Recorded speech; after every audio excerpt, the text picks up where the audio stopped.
So, grüß euch. Wenn ihr jetzt mal sehen möchtet, was so ganz bekannte Musical-Schreiber tagsüber machen, man denkt aber, die sitzen am Pool und trinken einen Drink oder so. Nein, nein, da wird richtig gearbeitet. Jetzt seht ihr mal, das sind die originalen Möbel, die wir ja noch auf der Bühne haben. Die werden natürlich von Hand geschliffen und das machen eigentlich nur die Musical-Schreiber selber. Also wenn Sie überlegt, Andrew Lloyd Webber bei West Side Story, da ist doch mal so ein pflasterter Hof. Den hat er selber pflastert. Das ist immer so, das machen die. Also, und jetzt ganz klar. Der Bab hilft mir, die Teile überhaupt nicht bewertigen. Das ist irre laut, aber ganz klar.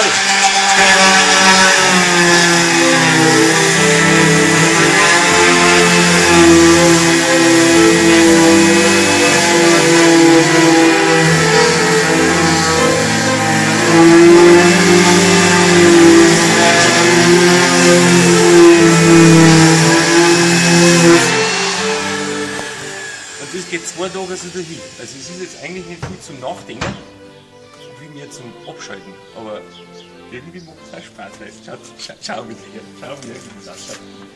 Das ist am Schluss total voll wie die Erbsen. Weil wir sind ja im Haus vom Quirin Pudel, dem reichsten Erbsenhändler im Königreich.